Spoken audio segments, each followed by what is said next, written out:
Hello guys, good morning ಎಲ್ಲರೂ ಹೇಗಿದ್ದೀರಾ? ನಾನು ನಿಮ್ಮೆಲ್ಲರ ಪ್ರೀತಿಯ ಲೈಫ್ ಕೋಚ್ ವಿಜಯ ಹೆಗಡೆ ಅಂತ. ಆಲ್ರೆಡಿ ಇವತ್ತು ನಮ್ಮ ಮೆಡಿಟೇಷನ್ ಕ್ಲಾಸ್ ಸ್ಟಾರ್ಟ್ ಆಗಿದೆ. ತುಂಬ ಚೆನ್ನಾಗಿತ್ತು. ಬೆಳಿಗ್ಗೆ ಅರ್ಲಿ ಮಾರ್ನಿಂಗ್ ಎದ್ದು ಮೆಡಿಟೇಷನ್ ಮಾಡಿದ್ದು. ಅದು ಅಲ್ಲದೆ 7 ಡೇಸ್ ಚಾಲೆಂಜ್ ಇವತ್ತಿಂದ ಸ್ಟಾರ್ಟ್ ಆಗ್ತಾ ಇದೆ. It's awesome. ಜಾಯಿನ್ ಆದ ಎಲ್ರಿಗೂ ನಿಮ್ಮ ಲೈಫನ್ನು ಚೇಂಜ್ ಮಾಡಿಕೊಡ್ತಾ ಇರೋದಕ್ಕಾಗಿ ನನ್ನ ಕಡೆಯಿಂದ ಒಂದು ಥ್ಯಾಂಕ್ ಯು. ಯಾಕೆಂದರೆ ನನಗೆ ಗೊತ್ತು ಇದು ಯಾವ ರೀತಿ ಲೈಫ್ ನಾವು ಕ್ರಿಯೇಟ್ ಮಾಡ್ತೀವಿ ಅಂತ. ಸೊ ಅದಕ್ಕೆ ಜಾಸ್ತಿ ಜನ ಬಂದು ಅವ್ರ ಲೈಫನ್ನೆಲ್ಲ ಚೇಂಜ್ ಮಾಡಿಕೊಂಡ್ರೆ ಎಷ್ಟೊಂದು ಮಜವಾಗಿರುತ್ತೆ ಅಂತ. ಸೊ ನನಗೆ ಆ್ಯಕ್ಚುಲಿ ಇವತ್ತೊಂದು ಹೊಸ ವಿಷಯನ ನಾನು ಶೇರ್ ಮಾಡೋಣ ಅಂತ. ನಾನು ಯೂಶ್ವಲಿ ಅಮ್ಮನಿಗೆ ಮಾರ್ನಿಂಗ್ ಕಾಲ್ ಮಾಡ್ತೀನಿ. ಅಮ್ಮ ಏನೋ ವಿಷಯಕ್ಕಾಗಿ ಅವ್ರ ಮನಸ್ಸಿಗಾದರೂ ಗೊತ್ತಿರುತ್ತಲ್ವ, ಮನಸ್ಸಾಕ್ಷಿ ಅನ್ನೋದಿರುತ್ತಲ್ವ ಅಂದರು. ನನಗೆ ಒಂದು ರೀತಿ ಶಾಕ್ ಹೊಡೆದಂಗಾಯಿತು. ಯಾಕೆಂದರೆ ನಾವು ಈ ಲಾ ಆಫ್ ಎಸಂಪ್ಷನ್ ಇರ್ಬೋದು, ಅಟ್ರ್ಯಾಕ್ಷನ್ ಇರ್ಬೋದು, ನಮ್ಮ ಥಾಟ್ಸ್ ಬಗ್ಗೆ ಕಾನ್ಸಂಟ್ರೇಷನ್ ಮಾಡ್ತೀವಿ.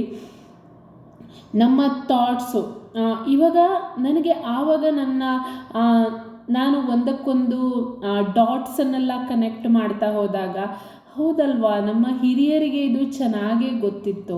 ಯಾಕೆ ಅವರು ಹೈಡ್ ಮಾಡಿದರು ಈ ಒಂದು ವಿಷಯನ?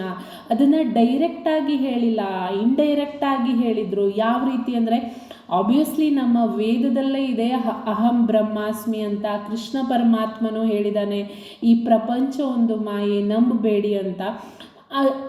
ಕೃಷ್ಣ ಪರಮಾತ್ಮ ಚಿಕ್ಕ ಬಾಲಕ ಆಗಿದೆ, ಚಿಕ್ಕವನಿರುವಾಗೇ ಬ್ರಹ್ಮಾಂಡನ ಬಾಯಲ್ಲಿಟ್ಕೊಂಡು ತೋರಿಸ್ದ. ಸೊ ನಮ್ಮ ಬ್ರಹ್ಮಾಂಡ, ಈ ಜಗತ್ತನ್ನು ಒಂದು ಬ್ರಹ್ಮಾಂಡವನ್ನೇ ನಾವು ಅಂದರೆ ಎಲ್ಲನೂ ನಮ್ಮೊಳಗಡೆ ಇದೆ ಅಂತ ಅವನು ತೋರಿಸ್ದ. ಸೊ ಅದ್ರ ಬಗ್ಗೆ ಇನ್ನೂ ಸ್ವಲ್ಪ ಡೀಪಾಗಿ ಇನ್ನೊಂದು ದಿವಸ ಮಾತಾಡೋಣ. ಇವತ್ತು ಮನಸ್ಸಾಕ್ಷಿ ಅನ್ನೋದ್ರ ಬಗ್ಗೆ ಮಾತಾಡೋಣ. ಸೊ ನೀವು ಎಷ್ಟೊಂದು ಸರಿ ಅಂದಿರ್ತೀರ ಅಂದರೆ, ಯಾರ ಬಗ್ಗೆನೋ ಬೇಜಾರಾದಾಗ ಅವರಿಗಾದರೂ ಗೊತ್ತಿರುತ್ತೆ, ಅವ್ರ ಮನಸ್ಸಾಕ್ಷಿಗಾದರೂ ಗೊತ್ತೇ ಇರುತ್ತೆ, ಅದೇನು ತಪ್ಪಲ್ಲ. ಅಂದರೆ ನಾವು ಇವಾಗ ಅವರು ಸುಳ್ಳು ಹೇಳಿರ್ತಾರೆ ಅಂತ ನಿಮ್ಮ ಮನಸ್ಸಿಗೆ ಅನಿಸ್ದಾಗ ಆವಾಗ ನಾವು ಆ ಡೈಲಾಗ್ ಹೊಡೆದಿರ್ತೀವಿ. ಅವ್ರ ಮನಸ್ಸಿಗಾರು ಗೊತ್ತಿರುತ್ತಲ್ವ, ಅವ್ರು ಅಂದರೆ ಮಾಡಿದ್ದುಣ್ಣೋ ಮಹಾರಾಯ, ಈ ರೀತಿಯೆಲ್ಲ ಡೈಲಾಗನ್ನು ನಾವು ಹೊಡೆದಿರ್ತೀವಿ. ಮತ್ತೊಂದು ನನ್ನ ಅಮ್ಮ ತುಂಬ ಯೂಸ್ ಮಾಡೋದು, ಅಶ್ವಿನಿ ದೇವತೆಗಳ ತಥಾಸ್ತು ಹೇಳ್ತಾರೆ ಅಂತ. ನೀವೆಲ್ಲ ಯೂಸ್ ಮಾಡ್ತಿರೋ ಇಲ್ವೋ ಅಂತ ನನಗೆ ಗೊತ್ತಿಲ್ಲ, ಬಟ್ ನನ್ನ ಅಮ್ಮ ತುಂಬ ಯೂಸ್ ಮಾಡ್ತಾಯಿದ್ರು. ಏನೇನೋ ಎಷ್ಟೊತ್ತಿಗೋ ಏನೇನೋ ಮಾತಾಡಬಾರ್ದು, ಅಶ್ವಿನಿ ದೇವತೆಗಳ ತಥಾಸ್ತು ಹೇಳ್ತಾರೆ. ಎಷ್ಟೊತ್ತಿಗೆ ತಥಾಸ್ತು ಹೇಳ್ತಾರೆ ಅಂತ ಗೊತ್ತಿಲ್ಲ, ಅದಕ್ಕೋಸ್ಕರ ನಾವೇನು ಮಾಡಬೇಕು, ಒಳ್ಳೊಳ್ಳೆ ಮಾತುಗಳನ್ನೇ ಆಡ್ತಾ ಇರಬೇಕು ಅಂತ. ಇವಾಗ ನಾವು ಟೀಚ್ ಮಾಡ್ತಾ ಇರೋದು ಅದನ್ನೇ ತಾನೇ. ಈ ಲಾ ಆಫ್ ಎಸಂಪ್ಷನ್ ಇರ್ಬೋದು, ಅಟ್ರಾಕ್ಷನ್ ಇರ್ಬೋದು, ಅದನ್ನೇ ಟೀಚ್ ಮಾಡ್ತಾ ಇದೆ. ಓಕೆನಾ? ಅರ್ಥ ಆಯಿತು ತಾನೆ? ಇವಾಗ ಸೇಮ್ ಲಾ ಆಫ್ ಎಸಂಪ್ಷನ್ ಏನಂತ ಇದೆ, ನಮ್ಮ ಥಾಟ್ಸು, ನಮ್ಮ ಎಸಂಪ್ಷನ್ ಏನಿದೆ ದ್ಯಾಟ್ ಈಸ್ ಟ್ರೂ. ಅದರಿಂದ ನಿಮ್ಮ ಲೈಫ್ ಕ್ರಿಯೇಟ್ ಆಗುತ್ತೆ, ನಮ್ಮ ಥಾಟ್ಸಿಂದ ಕ್ರಿಯೇಟ್ ಆಗುತ್ತೆ, ನಮ್ಮ ಇಮ್ಯಾಜಿನೇಷನಿಂದ ಕ್ರಿಯೇಟ್ ಆಗುತ್ತೆ. ಅಂದರೆ ನಮ್ಮ ಥಾಟ್ಸು, ನಾವು ಏನು ಯೋಚನೆ ಮಾಡ್ತೀವಿ ದ್ಯಾಟ್ ಈಸ್ ದ ಥಿಂಗ್. ನೀವು ಮಾತಾಡೋದು ದಟ್ ಈಸ್ ನಾಟ್. ಇವಾಗ ನೀವು ಮಾತಾಡ್ತಾ ಇಲ್ಲ, ಸುಮ್ಮನೆ ಇದ್ದೀರಾ ಅಂದರೆ ನೋ, ನಾಟ್ ಎಟ್ ಆಲ್. ನಿಮ್ಮ ಮೈಂಡಲ್ಲಿ ಓಡಾಡ್ತಾ ಇರುತ್ತೆ. ಓಕೆ, ನಿಮ್ಮ ಮೈಂಡನ್ನು ಸೈಲೆಂಟಾಗಿ ಇಟ್ಕೊಂಡಿದ್ರ ಅಂದರೆ ದಟ್ ಈಸ್ ಆಸಮ್. ಲಿಟ್ರಲಿ ಅದು ತುಂಬ ಕಷ್ಟ. ಇಲ್ಲ ನೀವು ಒಂದೇ ವಿಷಯದ ಬಗ್ಗೆ ಯೋಚನೆ ಮಾಡ್ತೀರಾ ಅಂದರೆ ನಿಮ್ಮ ಆಸೆಗಳು ಬೇಗ ಈಡೇರುತ್ತೆ. ಅದೇ ಇರೋದು ನಮ್ಮ ಫೋಕಸ್ ಅನ್ನೋದು. ಒಂದೇ ಕಡೆ ಅರ್ಜುನನಾಗಿರಬೇಕು ನಾವು. ನಮ್ಮ ಫೋಕಸ್ ಮಾತ್ರ ಕಾಣಿಸ್ಬೇಕು ನಮಗೆ. ಅರ್ಜುನನಿಗೆ ಯಾವ ರೀತಿ ಅವ್ರ ಗುರುಗಳು ಕೇಳಿದಾಗ ಒಂದು ಆ್ಯಪಲನ್ನು ಹೊಡೆಯೋಕ್ಕೋ ಅಥವಾ ಹಕ್ಕಿನೋ ಆ್ಯಪಲ್ ಅಂತ ನೆನಪಿಲ್ಲ. ಸೊ ಅದನ್ನು ಅವನು ಗುರಿ ಇಟ್ಟಾಗ ಅವನಿಗೆ ಬೇರೆ ಏನೂ ಕಾಣಿಸ್ತಾ ಇರಲಿಲ್ಲ. ಸೊ ನಾವು ಅರ್ಜುನನಾಗಬೇಕು ಅಂದರೆ ನಮ್ಮ ಗುರಿಯನ್ನೇ ನಾವು ಡೈರೆಕ್ಟಾಗಿ, ನಮಗೆ ಗುರಿ ಮಾತ್ರ ಕಾಣಿಸ್ಬೇಕು. ನಮಗೆ ಉಳಿದಿದ್ದೆಲ್ಲ ಕಾಣಿಸುತ್ತೆ, ಗುರಿ ಒಂದು ಕಾಣಿಸಲ್ಲ. ಸೊ ಆ ರೀತಿ ಇರುತ್ತೆ. ಇನ್ನು ಅಶ್ವಿನಿ ದೇವತೆಗಳ ತಥಾಸ್ತು ಹೇಳ್ತಾರೆ. ನಮ್ಮ ಅಮ್ಮ ಅಂತೂ ತುಂಬ ಸರಿ ಹೇಳ್ತಾ ಇದ್ರು, ಅಂದರೆ ಒಳ್ಳೊಳ್ಳೆ ಮಾತಾಡಬೇಕು, ಎಷ್ಟೆಷ್ಟೊತ್ತಿಗೋ ಈ ಮುಸ್ಸಂಜೆ ಹೊತ್ತಿಗೆ, ಮತ್ತು ಬೆಳಿಗ್ಗೆ ಎದ್ದು ಕೂಡಲೇ ಏನೇನೋ ಮಾತಾಡಬಾರ್ದು. ಎಸ್, ಅಫ್ಕೋರ್ಸ್ ನಮ್ಮ ಸಬ್ಕಾನ್ಷಿಯಸ್ ಮೈಂಡ್ ಅನ್ನೋದು ನಾವು ಮಲಗುವಾಗ ಮತ್ತು ಎದ್ದು ಕೂಡಲೇ ಏನಾಗಿರುತ್ತೆ, ಆ್ಯಕ್ಟಿವ್ ಆಗಿರುತ್ತೆ. ಆವಾಗ ನೀವು ಅಂದ್ಕೊಂಡಿದ್ದು ನೀವು ಆ ರೀತಿಯೆಲ್ಲ ಆವಾಗ ಮಾತಾಡಿದ್ರಿ ಅಂದರೆ ಏನಾಗುತ್ತೆ, ಅದು ಕೂಡಲೇ ಇಂಪ್ಲಿಮೆಂಟ್ ಆಗುತ್ತೆ. ಎಸ್, ಅವ್ರಿಗೆ ಗೊತ್ತಿತ್ತು, ನಮ್ಮ ಹಿರಿಯರಿಗೆ ಅದು ಗೊತ್ತಿತ್ತು. ಬಟ್ ಅವರು ಇವಾಗ ನಿಮಗೇನೆ ನೀವೇ ನಿಮ್ಮ ಲೈಫನ್ನು ಜೀವನ ಮಾಡ್ಬೋದು, ದೇವರಲ್ಲ ನೀವೇ ಕ್ರಿಯೇಟ್ ಮಾಡ್ತೀರಾ ಅಂದರೆ ನಮ್ಮ ಮನಸ್ಸು ಅನ್ನೋದು ಇವತ್ತೊಂದು ಕೇಳುತ್ತೆ, ನಾಳೆ ಒಂದು ಕೇಳುತ್ತೆ. ಇವತ್ತು ನನಗೆ ಇಡೀ ಪ್ರಪಂಚನ ಎಲ್ಲೋ ಆಗಬೇಕು ಅನಿಸುತ್ತೆ, ನಾಳೆ ಗ್ರೀನ್ ಆಗಬೇಕು ಅಂತ ಅನಿಸುತ್ತೆ. ಸೊ ಆ ರೀತಿ ಅಂದರೆ ಅಲ್ಲೋಲ ಕಲ್ಲೋಲ ಆಗುತ್ತೆ ಅಂತ ಮೇ ಬಿ ಅವ್ರು ಮಾಡಿದ್ದಾರೆ ಅನಿಸುತ್ತೆ, ಐ ಡೋಂಟ್ ನೋ.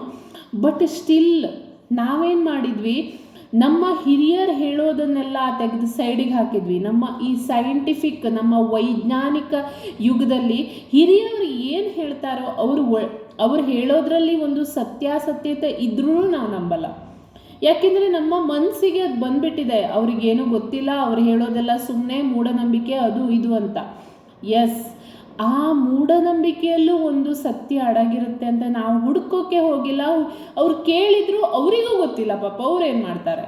ಇವಾಗ ನನ್ನ ಅಮ್ಮ, ಅವ್ರ ಅಮ್ಮ, ಅವರಿಗೂ ಗೊತ್ತಿಲ್ಲ, ಅವರು ಹಿರಿಯವರು ಹೇಳಿರೋದನ್ನು ನಮಗೆ ಹೇಳ್ತಾರೆ ಅಷ್ಟೇ. ಸೊ ಅದೇ ರೀತಿ ಈ ಅಶ್ವಿನಿ ದೇವತೆಗಳ ತಥಾಸ್ತು ಹೇಳ್ತಾರೆ, ಅಥವಾ ಮನಸ್ಸಾಕ್ಷಿ. ನಾನು ಅದನ್ನೇ ಹೇಳ್ತೀನಿ, ನಿಮ್ಮ ಮನಸ್ಸು ಇವಾಗ ಫಾರ್ ಎಕ್ಸಾಂಪಲ್ ನೀವು ಇವಾಗ ನಾನು ಕೇಳಿದ ಕೂಡಲೇ ಹೇಳಿದ್ದೆ ಮೇಡಮ್, ನಾನು ಮಾಡಿದ್ದೆ ಮೇಡಮ್ ಅಂದ್ರೂ ನಿಮಗೆ ಗೊತ್ತಿರುತ್ತೆ, ನಿಮ್ಮ ಮನಸ್ಸಿಗೆ ಗೊತ್ತಿರುತ್ತೆ. ನೀವೇನೋ ಒಂದು ಮಾಡೋಕ್ಕೆ ಹೋದಾಗ ನಿಮ್ಮ ಮನಸ್ಸು ಅಡ್ಡ ಬರುತ್ತೆ, ನೀವು ಏನೋ ತಪ್ಪು ಮಾಡೋಕ್ಕೆ ಹೋಗ್ತಿದ್ದೀರಾ ಆದರೂ ಮಾಡ್ತೀರಾ, ಅಥವಾ ನಿಮಗೆ ಮನಸ್ಸಿಗೆ ಇಷ್ಟ ಆಗದೆ ಇರೋದನ್ನು ಮಾಡ್ತೀರಾ, ಆವಾಗ ನಿಮ್ಗೆ ಖಂಡಿತವಾಗಿಯೂ ಕಸಿವಿಸಿ ಆಗುತ್ತೆ.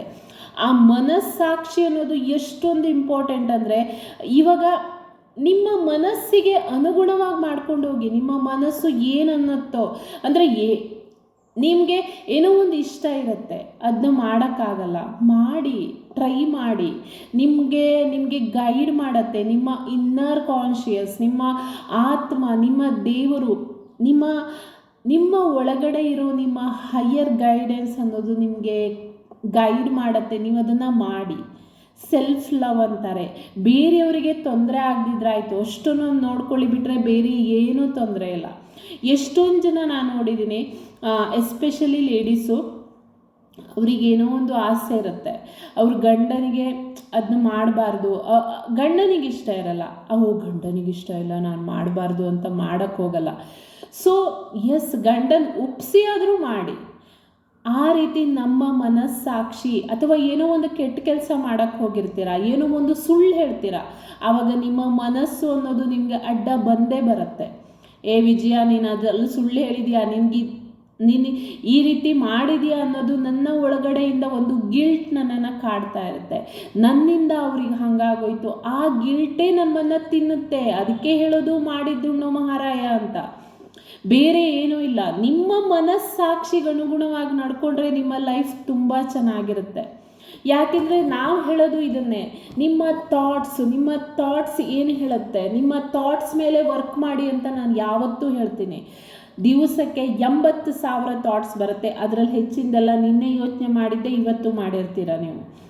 ಸೊ ಆ ರೀತಿ ಸೇಮ್ ಮನಸ್ಸಾಕ್ಷಿ ಅನ್ನೋದು, ಸೇಮ್ ನಮ್ಮ ಥಾಟ್ಸೇ ಮನಸ್ಸಾಕ್ಷಿ.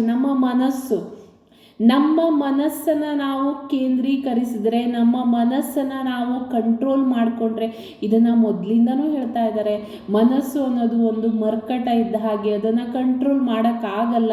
ಇವಾಗ ಒಂದು ಕಡೆ ಇದ್ದರೆ ಇನ್ನೊಂದು ಕಡೆ ಹೋಗುತ್ತೆ ಅಂತ. ಲಿಟ್ರಲಿ ಸತ್ಯ. ನೀವು ಅದನ್ನು ಕಂಟ್ರೋಲ್ ಮಾಡೋಕ್ಕೆ ನೋಡಿ ಯಾವಾಗ ಗೊತ್ತಾಗುತ್ತೆ ನಿಮಗೆ, ನೀವು ಅದನ್ನು ಟ್ರೈನ್ ಮಾಡೋಕ್ಕೆ ನೋಡಿ ಯಾವಾಗ ಗೊತ್ತಾಗುತ್ತೆ ಎಷ್ಟು ಕಷ್ಟ ಆಗುತ್ತೆ ಅಂತ. 1-2 ತಿಂಗಳ ನೀವು ಒದ್ದಾಡಬೇಕಾಗತ್ತೆ ಆ ಮನಸ್ಸನ್ನು ಇಟ್ಕೊಂಡು. ಯಾಕೆಂದರೆ ನೀವು ಅಫರ್ಮೇಷನ್ ಹೇಳ್ತಾ ಇರ್ತೀರ, ನಾನು ಹೇಳ್ತೀನಿ ನಿಮ್ಮ ಹತ್ರ ಅಫರ್ಮೇಷನ್ ಹೇಳಿ ರಿಪೀಟ್ ಮಾಡಿ ನಿಮಗೆ ಅದನ್ನು ಫ್ಯಾಮಿಲಿಯರ್ ಆಗಿ ಮಾಡ್ಕೊಳ್ಳಿ. ಯಾಕೆಂದರೆ ಇಷ್ಟು ದಿವಸ ನೀವು ಏನು ಕೊಟ್ಟಿದ್ದೀರೋ ಅದೇ ರಿಪೀಟ್ ಆಗ್ತಾ ಇರುತ್ತೆ ನಿಮ್ಮ ಮೈಂಡಲ್ಲಿ. ಸೊ ಇವಾಗ ನಿಮ್ಮ ಲೈಫಲ್ಲಿ ನಾನೇನು ಚೇಂಜ್ ಮಾಡಬೇಕು, ನಾನೇನು ಬೇರೆದನ್ನು ಅಚೀವ್ ಮಾಡಬೇಕು ಅನ್ನುವಾಗ ನೀವು ಬೇರೆದನ್ನು ಅಫರ್ಮೇಷನನ್ನು ಚೇಂಜ್ ಮಾಡ್ಕೋಬೇಕು. ಆವಾಗ ಏನಾಗುತ್ತೆ, ಕಷ್ಟ ಆಗುತ್ತೆ. ಆಬ್ವಿಯಸ್ಲಿ ಅದಕ್ಕೆ ಓಲ್ಡ್ ಕೆಮಿಕಲ್ಸೇ ಬೇಕಾಗಿರುತ್ತೆ, ನಿಮ್ಮ ಹಳೆ ಥಾಟ್ಸೇ ಬೇಕಾಗಿರುತ್ತೆ. ನೀವು ಅಳ್ತಾ ಇರ್ತೀರ, ಕಂಪ್ಲೇಂಟ್ ಮಾಡ್ತಾ ಇರ್ತೀರ, ಅದೆಲ್ಲ ಬೇಕಾಗುತ್ತೆ. ನೀವು ಖುಷಿಯಾಗಿರೋದನ್ನು ಅದು ಖಂಡಿತವಾಗಿಯೂ ಸಹಿಸಲ್ಲ. ಇದೆಲ್ಲ ನೀವು ಏನು ಮಾಡಬೇಕು, ಆ ಒಂದು ಮನಸ್ಸನ್ನು ಹದ ಮಾಡೋಕ್ಕೆ, ಆ ಒಂದು ಮನಸ್ಸನ್ನು ಟ್ರೈನ್ ಮಾಡೋಕ್ಕೆ ಖಂಡಿತವಾಗಿಯೂ ಸ್ಟಾರ್ಟಿಂಗಲ್ಲಿ ಸ್ವಲ್ಪ ದಿವಸ ನೀವು ಕಷ್ಟಪಡಲೇಬೇಕು. ನಿಮಗೆ ಅದಕ್ಕೆ ಹೇಳೋದು, ಕಷ್ಟಪಟ್ಟರೆ ಮಾತ್ರ ಇಷ್ಟ ಅಂತ. ಕಷ್ಟಪಡೋದು ಅಂದರೆ ನೀವೇನು ಹೋಗಿ ರೋಡ್ ಕೆಲಸ ಮಾಡಬೇಕು, ದೊಡ್ಡ ಗುಡ್ಡವನ್ನೇ ಕಡ್ದು ಸಮತಟ್ಟು ಮಾಡಬೇಕು, ಆ ರೀತಿ ಇಲ್ಲ. ಕಷ್ಟಪಡೋದು ಅಂದರೆ ನಿಮ್ಮ ಮನಸ್ಸನ್ನು ಟ್ರೈನ್ ಮಾಡಿ, ನಿಮಗೆ ಏನು ಆಸೆ ಇದೆ ಅದನ್ನು ಮಾಡಿ, ಅದ್ರ ಕಡೆ ನಿಮ್ಮ ಫೋಕಸ್ಸನ್ನು ಚೇಂಜ್ ಮಾಡ್ಕೊಳ್ಳಿ, ಅದ್ರ ಕಡೆ ನಿಮ್ಮ ಫೋಕಸ್ ಹಾಕಿ. ಆವಾಗ ಅದು ನಿಮ್ಮ ಹತ್ರ ಬರ್ತಾ ಹೋಗುತ್ತೆ. ನಮ್ಮ ಫೋಕಸ್ ಅನ್ನೋದು ಎಷ್ಟೊಂದು ಸ್ಟ್ರಾಂಗ್ ಅಂದರೆ, ಯಾವ ರೀತಿ ಸೂರ್ಯನ ಬೆಳಕು ಅನ್ನೋದನ್ನು ಫುಲ್ ಎಲ್ಲ ಕಡೆನೂ ಸೂರ್ಯನ ಬೆಳಕಿರುತ್ತೆ. ಯಾವ ರೀತಿ ಒಂದು ನಾವು ಚಿಕ್ಕವರು ಇರುವಾಗೆಲ್ಲ ಮಾಡ್ತಾ ಇದ್ವಲ್ಲ, ಬೂತ್ ಕನ್ನಡಿ ಹಿಡ್ಕೊಂಡು ಸೂರ್ಯನ ಬೆಳಕಿಗೆ ಹಿಡಿದ್ರೆ ಒಂದೇ ಕಡೆ ಅದು ಬೆಳಕು ಬಿದ್ದು ಬೆಂಕಿ ಬರ್ತಾಯಿತ್ತು. ಅಷ್ಟೊಂದು ಸ್ಟ್ರಾಂಗ್ ಇದೆ ನಮ್ಮ ಫೋಕಸ್ ಅನ್ನೋದು. ನೀವು ಇದನ್ನು ಮಾಡಿ ನೋಡಿ, ಕನ್ನಡಿಯಲ್ಲಿ ನಿಮ್ಮ ಎರಡೂ ಕಣ್ಣನ್ನು ಅಬ್ಸರ್ವ್ ಮಾಡೋಕ್ಕೆ ನೋಡಿ, ಸಾಧ್ಯನೇ ಇಲ್ಲ. ಒಂದು ಸಾರಿ ಒಂದು ಕಣ್ಣನ್ನು ಮಾತ್ರ ಅಬ್ಸರ್ವ್ ಮಾಡೋಕ್ಕಾಗತ್ತೆ. ಎರಡೂ ಕಣ್ಣನ್ನು ಒಂದೇ ಸಾರಿ ನೀವು ನೋಡ್ತೀರಾ ಅಂದರೆ ಇಟ್ಸ್ ಸಾಧ್ಯನೇ ಇಲ್ಲ. ತುಂಬ ಸರಿ ಟ್ರೈ ಮಾಡಿದ್ದೀನಿ. ಸೊ ಫೋಕಸ್ ಅನ್ನೋದು ಒಂದು ಸಾರಿ ಒಂದು ಕಡೆ ಮಾತ್ರ ಇರುತ್ತೆ. ಫೋಕಸ್ ಒಂದ್ರ ಕಡೆ ಮಾತ್ರ ಫೋಕಸ್ ಹಾಕಿ, ಆವಾಗ ಅದು ನಿಮ್ಮ ಹತ್ರ ಬರ್ತಾ ಹೋಗುತ್ತೆ. ಗೊತ್ತಾಯ್ತಲ್ಲ, ನಿಮ್ಮ ಮನಸ್ಸು ನಿಮ್ಮ ಹತ್ರನೇ ಇರುತ್ತೆ, ಮನಸ್ಸಾಕ್ಷಿ. ನಮ್ಮ ಹಿರಿಯವರಿಗೆ ಇದು ಚೆನ್ನಾಗೇ ಗೊತ್ತಿತ್ತು. ಅವರು ಈ ಲಾ ಆಫ್ ಎಸಂಪ್ಷನ್ ಇರ್ಬೋದು, ಅಟ್ರಾಕ್ಷನ್ ಇರ್ಬೋದು, ಇದ್ರ ಬಗ್ಗೆ ತುಂಬ ಚೆನ್ನಾಗಿ ತಿಳ್ಕೊಂಡಿದ್ರು. ಪ್ರತಿಯೊಬ್ಬರು ಅದನ್ನೇ ಹೇಳ್ತಾ ಇದ್ರು.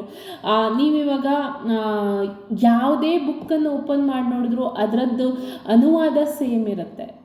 ಹೀಗೆ ಜೀವನ ಅಂದರೆ ಹೀಗೆ ಜೀವನ, ಎಲ್ಲರೂ ಅದನ್ನೇ ಹೀಗಿರಬೇಕು, ದಟ್ಸ್ ಇಟ್. ಅದನ್ನೇ ವೆರೈಟಿಯಾಗಿ ಹೇಳಿದರು ಅಷ್ಟೇ, ಬಿಟ್ಟರೆ ಬೇರೆ ಏನೂ ಇಲ್ಲ. ಒಳ್ಳೊಳ್ಳೆ ಮಾತಾಡಬೇಕು, ಯಾಕಂದರೆ ಎಷ್ಟೊತ್ತಿಗೆ ತಥಾಸ್ತು ಹೇಳ್ತಾರೆ ಅಂತ ಗೊತ್ತಿಲ್ಲ ಅಶ್ವಿನಿ ದೇವತೆಗಳು. ಆಬ್ವಿಯಸ್ಲಿ ಅವಾಗೇನು, ನಾವು ಖುಷಿಯಾಗಿರಬೇಕು, ನಮ್ಮ ಲೈಫನ್ನು ತುಂಬ ಚೆನ್ನಾಗಿ ಕಳಿಬೇಕು, ಬೇರೆಯವ್ರ ಬಗ್ಗೆ ಕೆಟ್ಟದ್ದನ್ನು ಹೇಳಬಾರ್ದು. ಯಾಕೆಂದರೆ ನಮ್ಮ ಸಬ್ಕಾನ್ಷಿಯಸ್ ಮೈಂಡ್ ಅನ್ನೋದು, ನೀವು ಬೇರೆಯವ್ರ ಬಗ್ಗೆ ಹೇಳ್ತಾ ಇದ್ದೀರಾ ಅಂತ ಅದಕ್ಕೆ ಸತ್ಯವಾಗೂ ಗೊತ್ತಿರಲ್ಲ.